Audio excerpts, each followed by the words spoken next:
வணக்கம் ஜோதி நண்பர்களே. 2026 ஏப்ரல் மாத கிரக அமைப்புகளின்படி துலாம் ராசிக்கான பலன்கள்.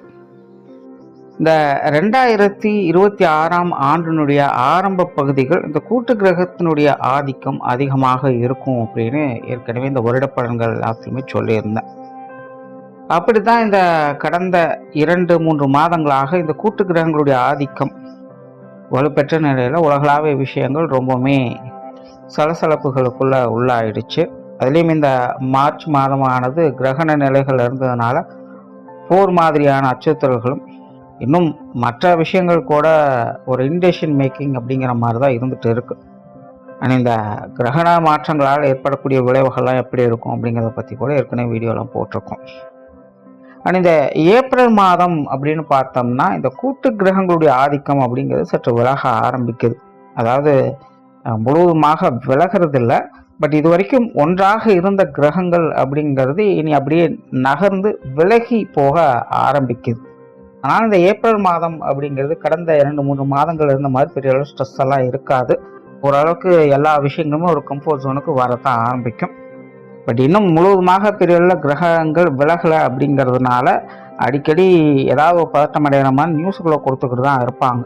பட் இருந்தாலுமே நாரதர் கழகம் நன்மையில் முடியும் அப்படிங்கிற மாதிரி தான் விஷயங்கள் எல்லாமே மாறும். அதனால் இந்த உலகளாவிய விஷயங்கள் அப்படின்னு பார்க்கும்பொழுது இந்த மாதம் ஓரளவுக்கு எல்லாமே கொஞ்சம் கட்டுப்பாட்டில் வரும் அப்படின்னு சொல்லலாம். பட் ஆரம்பத்தில் கொஞ்சம் அப்படி இப்படின்னு சொல்லுவாங்க. பட் இருந்தாலுமே அதெல்லாம் பெரிய தாக்கத்தை எதுவும் ஏற்படுத்தாது. பட் இந்த மாதம் இயற்கை சீற்றங்களில் கொஞ்சம் கவனமாக இருக்கணும். பொதுவாக சித்திரை மாதம் கத்திரிவேல் கொளுத்தி எடுக்கும் அப்படிங்கிறது தான் எல்லாத்துக்கும் தெரியும். பட் போன வருடம் பார்த்தீங்கன்னா சித்திரை மாதம் நல்ல மழை பெஞ்சுது. அதையும் ஏற்கனவே அந்த பலன்களை சொல்லியிருந்தோம். இந்த வருடமும் பார்த்தீங்கன்னா இந்த சித்திரை மாதங்களில் மழை பொழியும். பெரிய அளவில் இந்த வெயிலினுடைய தாக்கம் அப்படிங்கிறது இருக்காது. பட் சித்திரை மாதத்துக்கு முன்கூட்டியே பார்த்தீங்கன்னா இந்த வெயிலினுடைய தாக்கத்தை ஓரளவுக்கு காட்டிட்டு போயிடும். அதனால் இந்த ஏப்ரல் மாதம் நீர் சம்பந்தப்பட்ட விஷயங்களை தான் கொஞ்சம் கவனமாக இருக்கணும். கடல் சீற்றங்கள் இல்லைன்னா ஆறுகள் அலப்பறித்து போகிறது, இல்லைன்னா அதிக மழை பெய்தால் அதனால் ஏற்படக்கூடிய பாதிப்புகள், இல்லைன்னா நீர்நிலைகளில் இருக்கக்கூடியவங்களுக்கு ஏற்படக்கூடிய பாதிப்புகள் அப்படின்னு இந்த நீர் சம்பந்தப்பட்ட தொந்தரவுகள் அப்படிங்கிறது இந்த மாதம் கொஞ்சம் அதிகமாகவே இருக்கும். ஸோ அதனால் எல்லாருமே அது சார்ந்த விஷயங்கள் காரியங்களில் கொஞ்சம் கவனமாக இருந்துக்கோங்க. துலாம் ராசிக்கு இந்த மாதம் உங்களுடைய ராசிநாதன் ராசிக்கு 7ஆம் இடத்துல சூரியனோடு சேர்ந்து சஞ்சாரம் செய்து வருவாங்க. இந்த மாதம் மற்ற கிரகங்களுடைய நிலைகளையும் சேர்த்து பார்க்கும்பொழுது துலாம் ராசியை பொறுத்த வரைக்கும் இந்த மாதம் முழுக்க ஒரு கலவையான நிலைகளில் தான் இருக்கும். முடிஞ்ச அளவுக்கு உங்களுடைய கோபதாபங்கள் போன்ற விஷயங்கள் இந்த மாதம் கொஞ்சம் கரெக்டாக மேனேஜ் பண்ணிக்கோங்க. குறிப்பாக துலாம் ராசியை பொறுத்த வரைக்கும் இந்த மாதம் மற்றவங்களுடைய விஷயங்கள் காரியங்கள் அதிக தலையீடுகள் அப்படிங்கிறது ஏற்படும். ஆனால் இதில் சில சாதகமான விஷயங்களும் இருக்குது, சில பாதகமான நிலைகள் அப்படிங்கிறதும் இருக்குது. குறிப்பாக உங்களுடைய ஈகோ ட்ரிகர் ஆகிற மாதிரி சில விஷயங்கள் காரியங்கள் நடக்கலாம். இதனால் மற்றவங்களோடு தேவையில்லாத மனக்கசப்புகள் கருத்து வேற்றுமைகள் போன்ற விஷயங்கள் அதிகமாக இருக்கும். ஸோ தேவையில்லாத வாக்குவாதங்கள் சண்டை சச்சரவுகள் போன்ற விஷயங்களை இந்த மாதம் துலாம் ராசிக்காரங்க கொஞ்சம் கட்டுப்பாட்டில் வச்சுக்கோங்க. துலாமை பொறுத்த வரைக்கும் குறிப்பாக வாய் நிதானம் என்பது அதிகமாக தேவைப்படக்கூடிய ஒரு மாதம் இது. சமீப காலமாகவே துலாம் ராசியை பொறுத்த வரைக்கும் கொஞ்சம் கான்ட்ரவர்சியான நிலைகள் இருக்கத்தான் செய்யுது. பட் இருந்தாலும் சில கிரகங்களும் உங்களுக்கு அனுசரியாக இருக்கிறதுனால அதெல்லாம் அப்படியே கரெக்டாக மேனேஜ் பண்ணிட்டு வந்திருப்பீங்க. அண்ட் உங்களுடைய கட்டுப்பாட்டுக்குள்ளே பெரும்பாலான விஷயங்கள் இருந்திருக்கும். அதனால் என்னதான் சிக்கல்கள் வந்தாலும் அதை எப்படியோ சரி பண்ணிட்டு வந்திருப்பீங்க. பட் இந்த மாதத்தை பொறுத்த வரைக்கும் மற்றவங்களுடைய தலையீடுகளும் அதில் அதிகமாக இருக்கிறதுனால எதையும் எடுத்தோம் கவுத்தோன்னு முடிவு பண்ண முடியாது. உங்களை சார்ந்தவர்களுடைய கருத்துக்களையும் ஏற்று தான் செயல்பட வேண்டியதாக இருக்கும். அதனால் துலாம் ராசிக்காரங்க இந்த மாதம் உங்களுடைய கோபத்தாபங்களையும் வாய் நிதானத்தை கட்டுப்படுத்திக்கிறதும் அவசியமாக இருக்குது. தொழில் வேலை உத்தியோகம் சம்மந்தப்பட்ட விஷயங்கள் இந்த மாதம் ஓகே தான், பெரிய அளவில் சங்கடம் எதுவும் இல்லை. வாடிக்கையாளர் சம்மந்தப்பட்ட விஷயங்கள் பார்ட்னர்ஷிப் சார்ந்த விஷயங்கள்லாம் கொஞ்சம் சப்போர்ட்ஃபுல்லாக தான் இருக்குது. குறிப்பாக அவங்க சம்மந்தப்பட்ட விஷயங்கள் காரியங்கள் ஈடுபாடுகள் அதிகரிக்கவே செய்யும். ஸோ தொழில் வேலை உதவுவதில் பெரிய அளவில் ட்ராபேக்ஸ் அப்படிங்கிறது இல்லை. புதிய வேலை வாய்ப்புகள் தொழில் வாய்ப்புகள் போன்ற விஷயங்கள் கூட கொஞ்சம் சாதகமாக தான் இருக்குது. வெளியூர் மற்றும் வெளிநாடு சம்மந்தப்பட்ட விஷயங்களும் உங்களுக்கு கொஞ்சம் சுமூகமாக தான் இருக்குது. இப்போ துலாம் ராசியை பொறுத்த வரைக்கும் இப்போதைய நிலையில் அகலக்கால் வைக்காதீங்க, அவசரப்படாதீங்க. எதையுமே ரொம்பவுமே பொறுமையாகவும் நிதானமாகவும் டீல் பண்ணுங்கள். பதறிய காரியம் சிதறி போகும் அப்படிங்கிற நிலைகளில் தான் உங்களுடைய தொழில் வேலை உத்தியோகம் அப்படிங்கிறதுக்கு. ஸோ இந்த விஷயங்களை கரெக்டாக மேனேஜ் பண்ணிட்டீங்க அப்படின்னாலே இந்த மாதம் தொழில் வேலை உத்தியோகம் சம்மந்தப்பட்ட விஷயங்கள் சிறப்பாகவே இருக்கும். பொருளாதாரம் சார்ந்த விஷயங்கள் இந்த மாதம் நிறைய ஏற்ற இறக்கங்களை சந்திக்கக்கூடிய ஒரு மாதமாக தான் இருக்குது. நார்மலாகவே இந்த காசு பண சமாச்சாரங்கள் அப்படிங்கிறது துலாம் ராசிக்கு பல காலங்களாக சொல்லிட்டு தான் இருக்கேன். பொருளாதாரத்தை பொறுத்த வரைக்கும் இல்லாதவங்களுக்கு இல்லையே அப்படிங்கிற பிரச்சனை இருக்குன்னா, இருக்கிறவங்களுக்கு அதெல்லாம் இருக்கிறதுனாலேயே பிரச்சனை அப்படிங்கிற சூழ்நிலை தான். ஸோ இந்த காசு பண விஷயங்கள் ரொம்பவுமே தொந்தரவாக தான் போய்கிட்டு இருக்குது. அதில் இந்த மாதம் குறிப்பிடத்தக்க ஒரு மாதமாக தான் இருக்குது. பண வரவுகள் அப்படிங்கிறதும் இருக்கும், அதே நேரம் பண விஷயங்களால் தொந்தரவுகள் அப்படிங்கிறதும் இருக்கும்.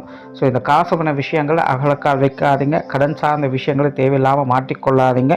கொடுப்பதானாலும் சரி, வாங்குவதானாலும் சரி. குறிப்பாக இந்த பொருளாதார விஷயங்களில் வாக்குவாதங்களை தவிர்த்துக்கிறதும் மிக மிக நல்லது. குறிப்பாக இந்த பொருளாதார விஷயங்களில் சில சங்கடங்களை பார்த்து பின்பு வெளிவரக்கூடிய நிலை அப்படிங்கிறது துலாம் ராசிக்காரங்களுக்கு உண்டு. ஏதோ ஒரு வகையில் யார் மூலமாகவும் இந்த காசு பண விஷயங்களால் மனஸ்தாபங்கள், சண்டை சச்சரவுகள் அப்படிங்கிறது வந்து போகவே செய்யும். ஸோ பெரிய அளவில் அதை வளர்த்துக்காதீங்க. ஆரம்பத்தில் அதெல்லாம் கொஞ்சம் கரெக்ட் பண்ணிக்கங்க. அண்ட் கடன் சார்ந்த விஷயங்களை முற்றிலுமாக தவிர்த்துக்கிறது நல்லது.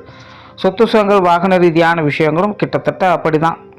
ஆல்ரெடி இந்த விஷயங்கள்லாம் கொஞ்சம் பஞ்சாயத்துக்களில் தான் போய்கிட்டு இருக்குது. வீடு நிலபலங்கள் சம்மந்தப்பட்ட விஷயங்கள், வாகன ரீதியான விஷயங்கள் எல்லாமே ஏதோ ஒரு வகையில் கொஞ்சம் சிக்கலாகத்தான் போய்கிட்டு இருக்குது. இருந்தாலும் அப்படி இப்படின்னு எப்படியும் மேனேஜ் பண்ணிட்டு வந்துட்டுருக்கீங்க. இந்த மாதம் இது சார்ந்த விஷயங்கள் கொஞ்சம் கவனம் தேவை. இந்த பாகப்பிரிவினை போன்ற விஷயங்கள்லாம் பேச்சுவார்த்தைகள் கொஞ்சம் தவிர்த்துக்கங்க. எதுவாக இருந்தாலும் அப்புறம் பார்த்துக்கலாம் அப்படின்னு கொஞ்சம் காலம் தாழ்த்தி எதாக இருந்தாலும் செய்யுங்க. சொத்து சுகங்கள் வகையில் பெருசாக அவசரப்படாதீங்க. மிக மிக கவனமும் நிதானம் தேவைப்படக்கூடிய ஒரு மாதமாக தான் இருக்குது.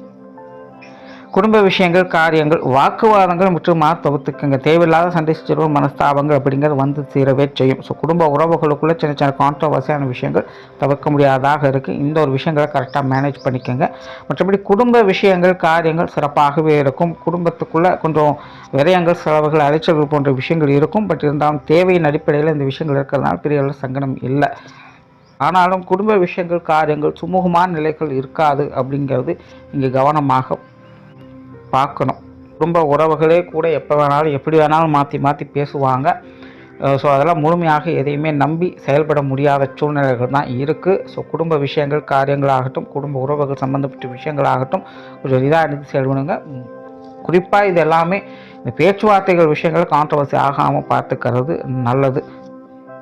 திருமண அமைப்புகள், புத்திரபாக்கிய அமைப்புகள், கணவன் மனைவி உறவுகள் எல்லாமே ஓரளவுக்கு சாதகமாக தான் இருக்கும். இது சார்ந்த விஷயங்களும் கொஞ்சம் டென்ஷன் அலைச்சல் தரக்கூடிய விஷயங்களும் உண்டு. உடல்நலம் சார்ந்த விஷயங்களும் துலாம் ராசிக்காரங்க மிகுந்த கவனம் என்பது தேவை. நிறைய பேருக்கும் மருத்துவ விரயங்கள் தவிர்க்க முடியாததாக இருக்கலாம். சிலருக்கெல்லாம் பழைய பிரச்சனைகளை திரும்பவும் மறைக்கிற மாதிரி கூட இருக்கலாம். அதனால் இந்த உடல்நலம் சார்ந்த விஷயங்கள்லாம் துலாம் ராசிக்காரன் கொஞ்சம் கவனமாகவே இருங்க. அலட்சியமாக எதையும் விட்டுறாதீங்க. ஏற்கனவே ட்ரீட்மெண்ட்டில் இருக்கக்கூடியவங்கள்லாம் ரெகுலராக ஃபாலோ பண்ணக்கூடிய விஷயங்கள்லாம் பார்த்துக்கங்க. உணவு சார்ந்த விஷயங்களில் மிகுந்த கவனம் தேவை. ஏன்னா உடல்நல விஷயங்கள் எப்படி வேணாலும் மாற்றத்தை அது காட்டலாம். மாணவர்களுக்கு கல்வி வித்தை சம்பந்தப்பட்ட விஷயங்கள் ஒரு கலவையான நிலைகள் இருக்குது. மாணவர்கள் டென்ஷன் ஆகாமல் நிதானத்தோடு செயல்படுங்க. உங்களுக்கான விஷயங்கள், காரியங்களை மட்டும் ஃபோக்கஸ் பண்ணுங்கள். அவசரப்படாமல் நிதானமாக செயல்படுங்க. நன்மைகள் நிச்சயமாக உண்டு. ஸோ ஓவராலாக துலாம் ராசியை பொறுத்த வரைக்கும் இந்த மாதம் ஒரு கலவையான நிலைகளில் தான் இருக்குது. காரியங்களில் ரொம்பவுமே பரபரப்பாக இருந்துட்டு வருவீங்க. பட் பதறிய காரியம் சிதறி போகும் அப்படிங்கிறத மனசில் வச்சுக்கோங்க. குறிப்பாக உங்களுடைய வாய் நிதானம் தான் உங்களுக்கு இந்த மாதம் பக்கபலமாக இருக்க போகுது. நன்றி, வணக்கம், வாழ்க வளமுடன்.